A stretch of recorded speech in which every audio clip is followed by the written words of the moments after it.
friends. I'm Bonnie Keene. And I'm Nan Gurley. Pull up a chair and join us for a kitchen table conversation. We'd like to invite you to explore the lives of the women of the Bible. We know we're going to find encouragement and the faith we need to keep going. And there's always a place at the table for you. Here we go.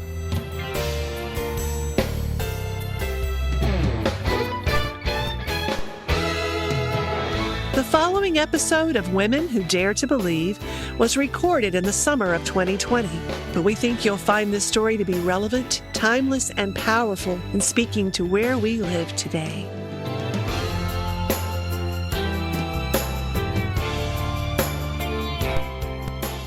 Also, a quick reminder, if you'd like to purchase a copy of our Women Who Dare to Believe Bible studies, you can reach us at our Facebook page or at womenwhodaretobelieve.com.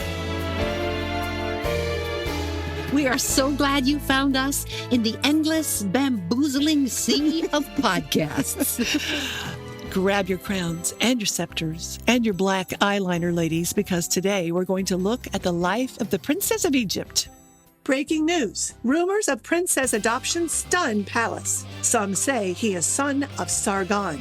Mystery continues to shroud the news of a tiny son secretly adopted by Pharaoh's daughter. Court officials refuse to answer questions surrounding the child. The high level of secrecy has stirred rumors that the child may be the son of Sargon. If our current princess is indeed the priestess of Egyptian prophecy, then her son will bring much favor to our land. The fabled son of Sargon will one day gain the love of Ishtar, goddess of love and war, and it is Ishtar who will grant Sargon title to the throne. Rumors from palace sources have been few and quickly hushed, but bizarre reports are beginning to surface. Unnamed sources have seen the princess enter court, holding secret meetings with a family of unknown origin at her private bathhouse on the Nile River. Stranger still is the unknown identity of the child's wet nurse. All in all, this adds up to more questions than answers from a royal family well known for holding their cards close to their chest. World News offers a handsome reward to any credible information about this newly adopted son of Pharaoh. So, who is this princess of Egypt that Moses mentions in the book of Exodus? We're not told very much, but we do know she was a strong woman in a man's world. Boy, that's the truth. She was one of a kind, the only woman to rule as a pharaoh in Egypt. Isn't that the coolest? You heard that Only right. woman to be pharaoh. How did she pull that off? Yeah. The pages of scripture say nothing at all about her amazing accomplishments. The Bible does not even tell us her name. It tells us only one thing that this princess did. She pulled a crying baby out of a basket in the Nile and saved that baby's life. So evidently, in God's eyes, this was the most important thing she ever did. Interesting. But let's see what we can find out about her. This is so fascinating. We went online, did some research, and found out some very interesting stuff. Boy, howdy, we did. This woman lived 30 centuries ago. And when she died, someone tried to wipe out her name from the history books. The paintings of her many achievements were erased from the walls and the monuments. Her mummy was stolen and her statues were bashed in the temples. So, however, who was the princess of Egypt who took Moses out of the Nile, and why isn't her name given? It's just so weird. Yeah. We know Moses wrote Exodus. Why in the world wouldn't he include her name instead of just saying she was the princess of Egypt? He includes the names of the courageous midwives who helped save his life. Why not include the name of the woman who raised him? It's totally weird. It's very weird. Well, we can pretty accurately He knew we could find this out because we'd have Google. That's right. He knew. By the time they want to know, they'll have Google. He saw the future. So we can pretty accurately find out her name, but we've got to do some time jumping and a little math. We have to rely on a verse in 1 Kings chapter 6. This verse tells us when King Solomon started building the temple. But how does this verse lead us backwards in time to tell us who was the princess of Egypt when Moses was born? Yeah, I'm going to help you with the math here. So, prevent us from all getting confused with a lot of dates. We're going to make this very simple. 1 Kings chapter 6 verse 1 says, Solomon built the temple 480 years after Moses led the Israelites out of Egypt. This is the time stamp that's going to lead us to the answer. Okay, Solomon began building the temple in 966 BC. So if we count back 480 years from 966 BC, we see that Amenhotep II was Pharaoh when God took his people out of Egypt. This was 1446 BC. But we've got to count backwards one more time. We know Moses was 80 in 1446 when he led the Israelites out of Egypt. So we count backwards 80 years from 1446 BC, and we see that Moses was born around 1526 BC. Who was Pharaoh in 1526 BC? Tutmosis the first. Tutmosis still kills me. So then we have to ask, who were the royal children of Tutmosis the first? Did he have a daughter? Well, first of all, nobody got the title of Princess of Egypt unless you were the daughter of Pharaoh and his royal queen. Okay, follow this. Pharaoh and his royal queen. If you were a son or a daughter of the Pharaoh and a harem wife, you did not get the big title, okay? Okay. Because there were lots of women that were harem wives. And lots of kids, I'm And sure. lots of kids. But Tutmosis the first and his royal queen had 4 children. Only one of these children survived, a daughter. Her name was Hatshepsut. There you go. Hatshepsut. You may be asking, why do we care? Why do we care? But it's fun to think about this. And the people having these names and putting this real flesh and blood person into the stories of our own Bible and the stories that we look at, especially in Moses' life. This is a woman who was responsible for raising one of the most important men in the Bible. This woman raised baby Moses into adulthood. So she had to have a huge influence on him. We want to know all we can about her. And ancient Egyptian history reveals a lot. Yes, it does.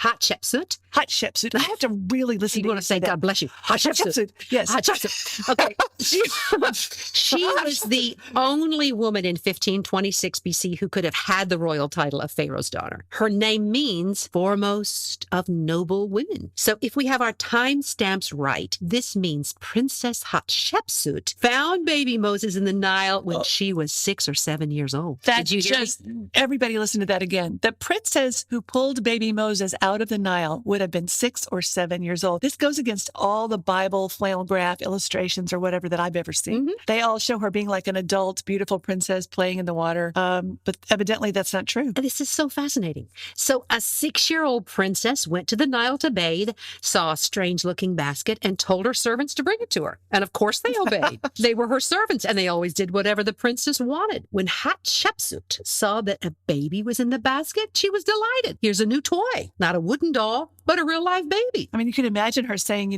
can we just keep him? I mean, because children, especially that age, 6 or 7, look at a baby and they go, oh, I want to hold it or I just want to keep it. I mean, can we, it's like finding a stray dog for her, maybe. Yeah. Can we keep or just, can we keep him? And the servants would have to have done what she said because she was the royal princess. Absolutely. So even though they probably didn't know what to do, They've got to obey her orders. Yes. I mean, do you remember the dolls we had growing up? There was one called Tiny Tears. Tears. Who cried real tears. You had to fill the baby's head with water.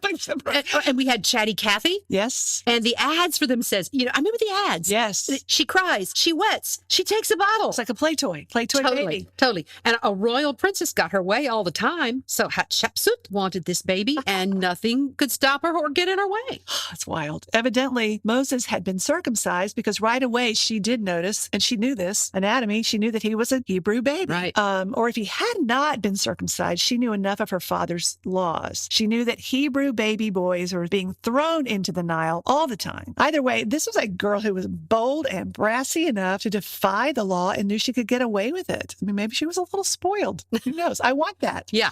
Miriam, we talked about last time, is watching from the bank of the river, and we have to wonder, she was a teenager, what she was thinking. I mean, did it ever cross her mind that a 6-year-old little girl would be the one to save her brother from death? I doubt it. That's just wild. This shows just how high def this was, just to think of it in these terms. Yeah. How helpless the 3-month-old baby Moses was in the eyes of the world. All the odds were stacked against him. Everything. He was a male. He was a Hebrew. He was a baby. His life was in danger. He's drifting down the river Nile in a basket on it's dangerous. And he's rescued not by a wise and loving adult, but by a 6 or 7-year-old little girl. I mean, does God know what he's doing? I guess Miriam might have thought that, you know? Well, Miriam thought fast on her feet, and she offered to find someone to nurse the baby. She posed a perfect question to a 6-year-old. Would you like me to find a nurse? To nurse, find a woman to nurse your new baby for you? Great idea. Princess Hatshepsut agreed. Moses got to go back home and be raised by his own parents until he was probably 3 years old. That was the age back then when baby boys stopped nursing, was around 3. So Moses goes home and he's cared for at the expense of the royal treasury. It's just fabulous irony. I love just these last few podcasts getting to this moment. Oh, yeah. And it puts more weight and interest in the question that she asked, because this little girl would have thought, oh, yeah, a mother. I can't mother him. Let somebody else nurse him. I don't know what to do with that. And then bring him back to me. And I can play with it. And I can play with my toy. Yeah. Mm-hmm. So Moses turns 3 and is taken to the palace, where he is adopted by Hatshepsut when she is around 10 or 11 years old. Wow. And it's time to name him. So naming a child was never a random choice. Hatshepsut chose Moshe. Mm-hmm. With an E in it. Mm-hmm, I think. Which means to draw out. Scripture tells us, she said, because I drew him out of the water. And the interesting thing is, Moses is also a very common name, meaning the son of Tut. I guess a lot of the sons of Tut, as in Tutmosis. And Hatshepsut had royalty in mind for her newly adopted son. She did. By that choosing that name, she surely did. Draw him out of the water. So Moses was taken into the harem palace. This is where all the royal children lived and were educated. Now we know from Acts 7 that Moses, quote, was educated in all the wisdom of the Egyptians. Mm-hmm. So what would that homeschooling curriculum have looked like in the harem palace? This is a private education for royal little boys, and it was the best in the land. Of course. They studied hieroglyphics and foreign languages, public speaking and writing. They were being prepared to serve as the highest ranking nobles in Egypt. A whole lot of attention was put on public speaking, by the way. Which interesting. Becomes important. Yes, it does. And Moses told God, pretty quickly he wasn't very good at public speaking. The burning bush. He might not have done very well with Don't pick that. me. I'm not a good speaker. Yeah, but he certainly was a gifted writer, because he wrote the first 5 books of the Bible. But Moses had no confidence in his ability to speak. He must have been terrified during that part of the curriculum. Okay, so Hatshepsut found Moses when she was 6 years old, and when she's 9, Moses is brought back to the palace and moves into the royal harem and begins his education. So what political intrigues were happening at this time, and how did they affect our famous princess? It's all about who's next in line to take over as pharaoh. How does a woman fit into this political machine? Well, she doesn't, does she? I mean, a woman would not. No. We know that Tutmosis I did not have a son by his primary queen. The head queen. The primary queen. He had no son by her to take over the throne, but he did have sons by his secondary wives in his harem. One of those boys was named Tutmosis the second. That's very, very original. Yeah. So he's next in line to be the pharaoh. It was a bit of an iffy situation to become pharaoh if you were the son of a harem wife. That meant you were not 100% royal blood. So to strengthen Tut-2's ascension to the throne, get this, a marriage was arranged between Tut-2 and Hatshepsut, his half-sister. So she's fully royal because she's the child of the queen and the king. So this fully royal daughter is to marry her half-brother, Tutmosis II. Oh.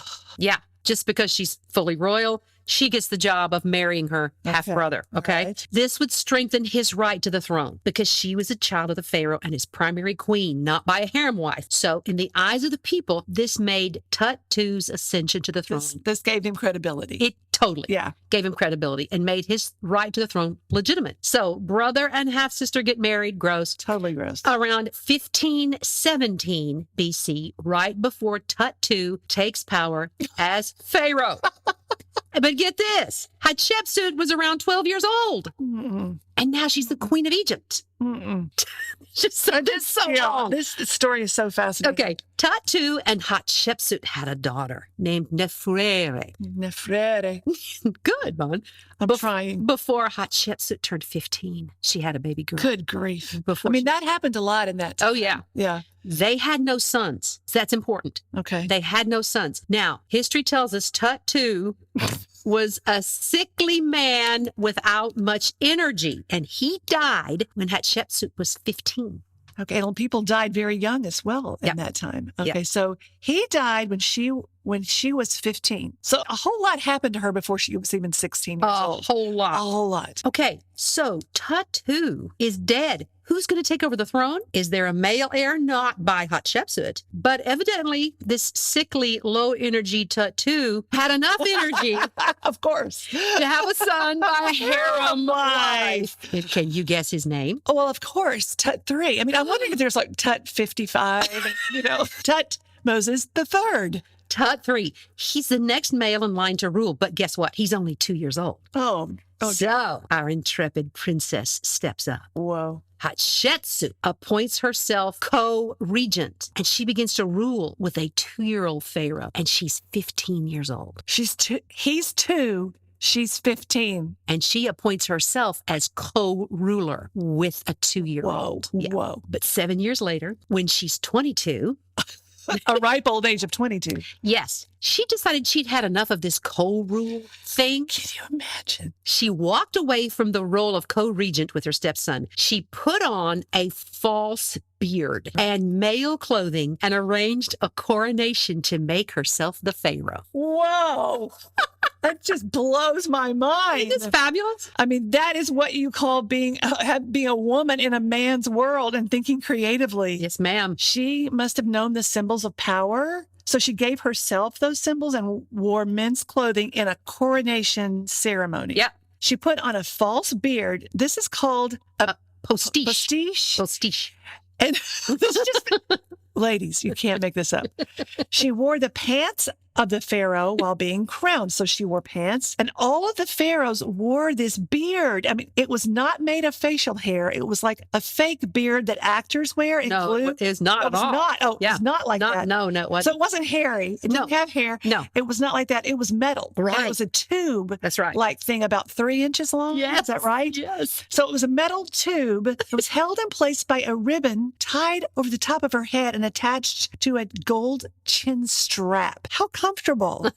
So it was a symbol, however, of sovereignty and divinity. And the pharaohs were considered to be gods, maybe barefoot. Yeah.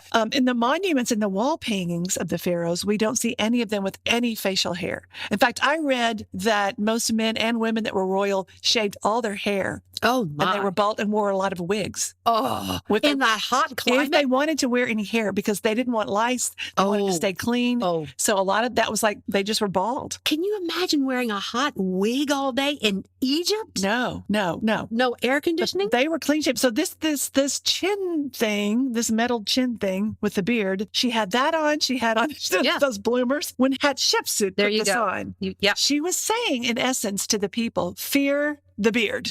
She sent a clear message to everyone that she was the ultimate power in the land and expected to be treated that way. I mean, this is talk about shattering the glass ceiling. Totally. Ancient world shattering the glass Absolutely. And she wore the postiche, the gold metal beard, when she posed for her statues. Oh, wow. Or during royal ceremonies, but she didn't have to wear it all day, every day. It was just for the special occasions. It was for when she was posing for things. And also people seeing her probably. Absolutely. The likeness of her. That's right. So they were total symbols. Now, she began building obelisks in her name and making offerings directly to the gods. Now, this is significant. Okay, picture an obelisk. Picture the Washington Monument. That's an obelisk. Mm-hmm. But only pharaohs were allowed to make an offering directly to the gods. Now, we're saying little g. Yes. Pharaohs were considered to be sons of the gods themselves, so they could perform this priestly role. So Hatshepsut does this in front of everybody to make sure they know she's totally a pharaoh. Yeah. It was very calculated. Very calculated, symbolic act. Now, Hatshepsut ruled Egypt during its golden age. Wow. She led massive building programs and trading programs with neighboring kingdoms. And get this, she never led Egypt into war, but instead she focused on building the infrastructure of Egypt. And she built her own tomb, and her grave is the first one built in the Valley of the Kings. Whoa. And she ruled for 22 years. And Hatshepsut died between 40 and 50 years old and was buried in the tomb she built for herself. But after she died, Tut-3 decided to remove her likeness from all her monuments. Not happy about this. So that there'd be no record of her time in power. Right. And someone stole her mummy from her tomb to protect it from being destroyed. Whoa. It was hidden in another tomb. That must have been really radical to be a woman pharaoh. I mean, had to be radical. Totally. A lot of men were probably very jealous. Totally. Power. Yeah. And so whoever stole her mummy did it for good reasons. This person hid it in some other tomb where it would be safe from those who wanted to erase her from history. Yeah, but we found out that her mummy was recently discovered in another tomb in the Valley of the Kings. That's amazing. It is. Archaeologists and scientists proved it was her, and they successfully, how can they do this? Extracted some living DNA in her bone marrow From her hip. matched it to her father's mummy. Isn't that amazing? The mummification process is fascinating. Yes. And they took scans of her mummy that showed that when they could figure out how she died. Yeah. When she died, she had a tumor in her hip that was malignant. She also had arthritis, probably diabetes, and a tumor in her jaw that was so big and painful she could barely open her mouth to eat. Mm-hmm. She had an abscessed molar that had broken off at the root. I can't believe they could find all this. I know. And that's the infection that probably from her tooth spread into her body and would eventually killed her. She was in her 40s. That's, again, an ripe old age then. Yeah, it is. But she Yes. obviously died in a lot of pain. Yeah. Well, see, you have to ask, how did she keep power as the pharaoh for as long as she did, even after Tut III was old enough to take over without her help? Because this was a male-dominated government. And why did the boys let her keep her power? I don't know. I don't know, but common sense would say that early in her co-regency, she must have carefully appointed men around her that she trusted. Mm-hmm. She must have shown them respect. She died of natural causes. No one assassinated her. That's amazing. And she ruled 22 years. Yes. And I'm thinking, when you were talking about how she did not lead Egypt into war, the paranoia of a lot of the pharaohs we looked at, paranoid about everything, scared of losing power, afraid of the enemies. She seemed to be very clear and calm. Yes. Very steady. Yes. She had a lot of moxie and savvy right out of the chute from a young age.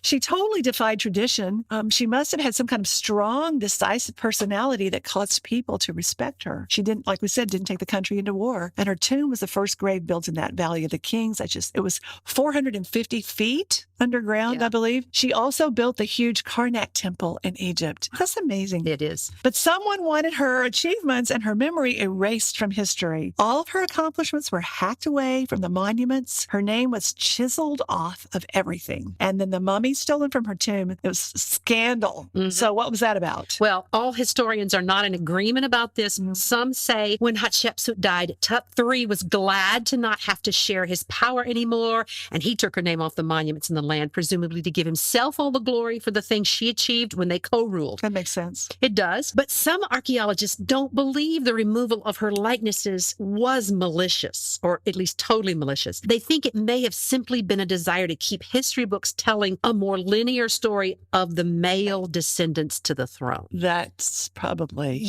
more believable. A female pharaoh would have been a disruption, an aberration that just didn't compute in the Egyptian mind when it comes to the passing down of power. It was all about the politics of succession. And, nothing has changed. But to our modern minds, that seems incredibly chauvinistic and backward. But Egypt was definitely not a culture that acknowledged the equality of women. No, that's so fascinating. Yeah. Oh, my goodness. In her place, the engravers carved, when they took her name off, either her father's name or the name of her husband, Tut II. Mm-hmm. So Tut III did this for probably two reasons. If it was him, he might have been furious that she didn't turn over the power to him earlier. And he also wanted the very manly tradition of only male leadership to go down in the history books. He wanted his name to appear right next in line after his father's name with no female in between. Mm-hmm. I mean, there again, too, how could they ever have known that centuries, how many centuries did you say, 30? 30 centuries later, people could take DNA from her mummy, and match it to all these things and finally figure out what they did. Yeah, didn't happen. Now, it was likely during this time that Moses found things in the royal court becoming a little dicey, a little hostile to him.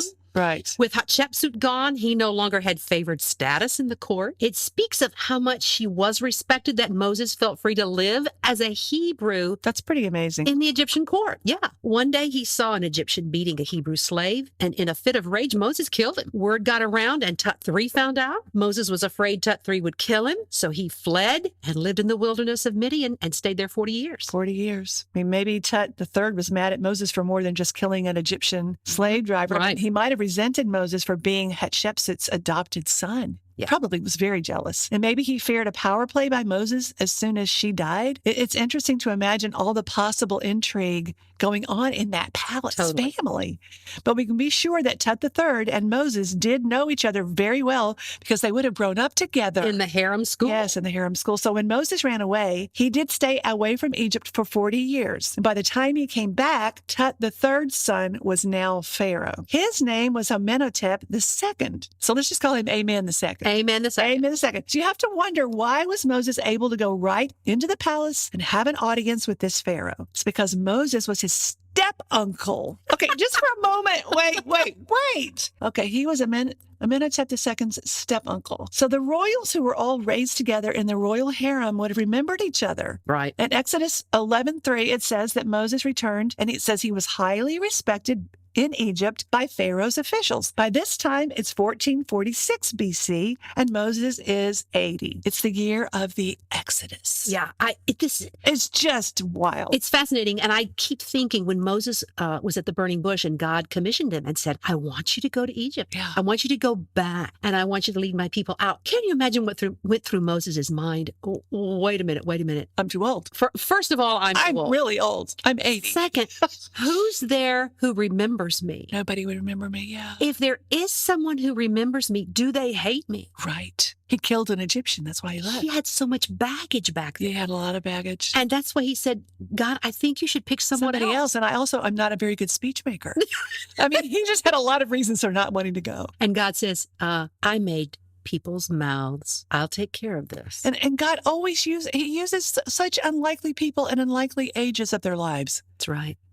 Abraham and Sarah, Isaac, when they were 100. Sarah was 20, 90 when she gave birth. No wonder she laughed. No wonder she And that was one of the times God said, is anything too wonderful for me? Too hard she for me laughed. to do. Is anything Yeah. too wonderful for me? So he's like, Moses is 80 going, what? I don't speak well. They probably don't want to see me. Nobody knows who I am. Plus, I'm tired. I'm 80. I'm supposed to go back and do what? I think to myself, might God ask me to do at 80? Surely not be pregnant. No. Or lead a revolution. Or lead 2 million people out of slavery. I mean, really. But God uses the foolish things of the world to confound the wise, doesn't he? Absolutely. This looks totally foolish. Well, and a young princess, 6 or 7 years old, saving his life. Right. Sounds completely impossible. crazy. Impossible. Is anything too hard for me? And I'm guessing that God likes to choose people for his work who don't think they can do it. Yeah. So they learn how to trust him. Or they cannot do it. They cannot do it. And they learn that he can. Yeah. Otherwise, and it's an example to all of us. Yeah. Otherwise, you'd take credit. Right. If you know you can't do it. Right. And it gets done. No, this can't happen. And God, it gets just watch it. done. Yeah. You know he did it. Yeah. This is a good takeaway. Okay. It is. So the time stamps of Hatshepsut's life are really amazing. At age 6 or 7, she finds Moses. Look at this. At age 9, she adopts him. At age 12, her father dies and she marries her half-brother and she became queen of Egypt. At 15, her husband died. She became co-regent of Egypt. Somewhere between the ages of 15 to 20, she loses her mom and her daughter dies. At 22, she crowned herself pharaoh and ruled for 20 years. What a story. It's incredible. This is the woman God used to rescue Moses. Yes. She built monuments and tombs and roads and ruled the most powerful country in the world for 20 years. But in the eyes of God, the most significant thing she did when she was a little girl was save a baby boy. This boy, Moses, happened to be the ancestor of Jesus Christ. Moses' life and work was a picture. It was a foreshadowing of Jesus and all that he would be for us one day, a savior and intercessor. This moment, the moment she went to the Nile that day and saved a baby doomed to die, this moment in her childhood was the defining moment of her life. The world may not look at it that way, but in God's economy, it was her crowning, truly her crowning moment. God, like we said, uses the weak things of the world to confound the wise and the foolish things of this world to confound the wise. 1 Corinthians 1 tells us that. Yes. But with all her chutzpah and creativity to make things go the way she wanted, she still was not ultimately in control. She was totally doing the will of God without knowing it at all. And it's fascinating how God works. Who could ever have predicted this turn of events? Only God. He orchestrated the roles of Jochebed, the midwives, Miriam, and Hatshepsut. Princess of Egypt. He made it all come together in order to save Moses' life. All these women, yes, All these women. dare to believe this. I think about Jochebed, his mother, Moses' mother. I wonder how long she lived. Yeah, we don't know. Did she watch for news from the Egyptian palace? Did she worry that Moses was being raised? This really crosses my mind. By a woman, an Egyptian woman who would not care or know about Yahweh. See, that would kill me. I mean, I would think he's being raised with being taught about 200 or 300 little g gods. Right. Did she worry that Moses would grow up to not care at all about his Hebrew heritage? Because he was being tutored and raised by an Egyptian culture of idol worship and pagan deities. Jochebed had absolutely no control over Moses' life. He would have driven me wild. Oh, man. But then this is a woman that put him in the Nile River when he was 3 months old. True. So all she did was, I guess she continued to pray that he would know his identity was in Yahweh. And that's a great encouragement. Truly is. Yeah, to me too. Those of you who have adult children who've left home, you may be worried about them and the influences of the world that are affecting their lives, because it's an illusion that we have control. Yeah, it is. You can't control in your own physical world anything about their lives, but you can always trust God in your prayers to be at work. That's right. And God can use anyone to do his will. He does it all the time. He uses all kinds of people to accomplish his purposes. He often uses people who don't know him at all. Mm-hmm. And his unseen hand is working everywhere and in all things. No matter who's in power or what influences threaten the ones we love, he is still sovereign. Amen. He's sovereign over all the kings and all the people in power. It's like in Proverbs, it says, the heart of the king is like a channel of water in the hands of God, and he directs it where he will. That's so comforting to me. Yeah, it is. And as we look at this, let's just think about how you and I are being used by God in ways that we don't see or we don't think about, because we can't see the future. We don't know how daily obedience to him is having an impact on the future. We're just called to trust and obey him, to be working in the ways that we don't understand. That's just called faith. That's called daring. That's what it is. Daring to believe God is doing something. A little girl might be growing up somewhere across the world right now, just like Hatshepsut, who has more power to accomplish God's will than the adults around her. God may use some little child somewhere in her innocence and her childlike courage to bring Jesus into a hopeless situation and another hostile environment. Yeah. Oh, God can do it. Absolutely. He's doing it all the time. Okay. What is our takeaway? Let's do a Jonathan Edwards here, Bonnie. Yes. Let's make a resolution. Okay. That is about faith. Yes. God's sovereignty. Yes. Okay. All right. Resolved. I will trust that God is always at work in unlikely people and in ways I cannot see. Oh, man. Bon, let's play the song from our musical at this moment. I want you to set this up. Okay. The song in the musical where we portray Jochebed. You portray Jochebed, I portray the Princess of Egypt, and you also portray Miriam. Yes. And in this very moment on the banks of the Nile. Yes. The song is called Draw Him Out, based on Moses' name. It's the moment when Jochebed places him in the Nile River. Miriam is watching. She sees the princess pick him up. She offers to take him back to a Hebrew mother to nurse him and brings him back to Jochebed. And then Jochebed hands baby Moses, back to that's Hatshepsut. a final moment where you place Moses in my hands as the princess. And we both sing, Draw Him Out. Yes. Hope you enjoy this. Little baby, tiny child, travel down the river wild. I can hide you here no more. May you find safer shores. In my mother's heart I'll carry you. Trust Jehovah for your care. God of Abraham, unchanging. Oh, hear my prayer. Draw him out from the water. Draw him out, mighty Lord. Let him live for your glory, for your purpose keep.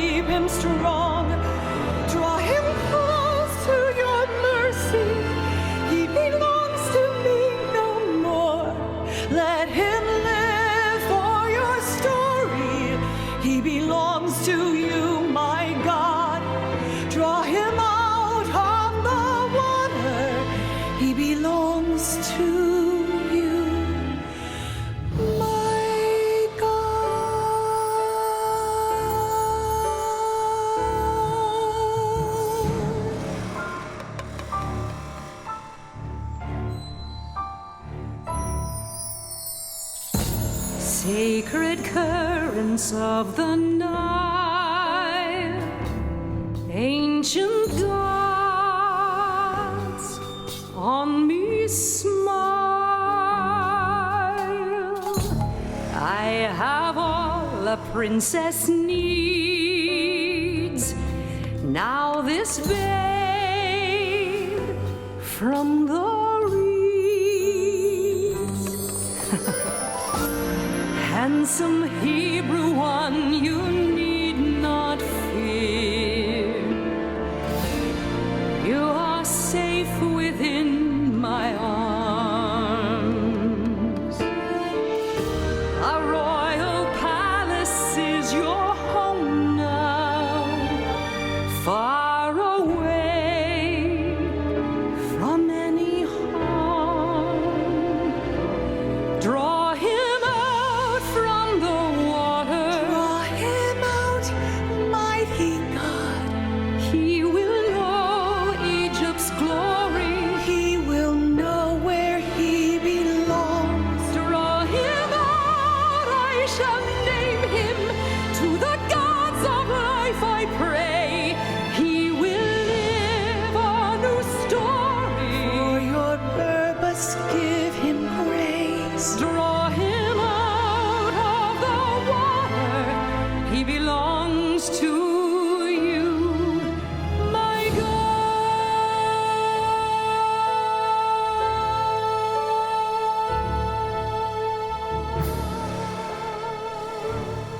Your Highness, may I be so bold?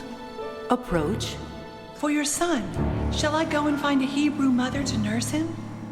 Yes. Take him to her.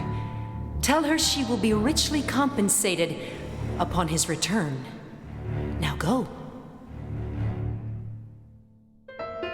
Greater forces work their will this day. Strange new winds of heaven blow. I will walk this path of mystery and see what unfolds. Draw him out from the water. Draw him out, mighty God. Let him live for your glory. For your purpose, keep him strong. Draw him close to your mercy. He belongs to me no more. Draw him out for your story. He belongs to you, my God. Draw him out of the water. He belongs to you, my God.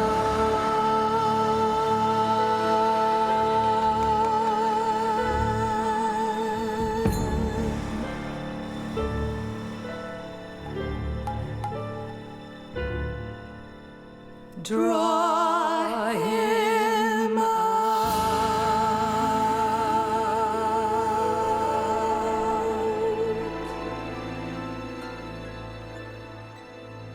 Ladies, our prayer for you today is that you will dare to believe that God's ways are bigger than anything you can imagine, for a better future than you could ever dream.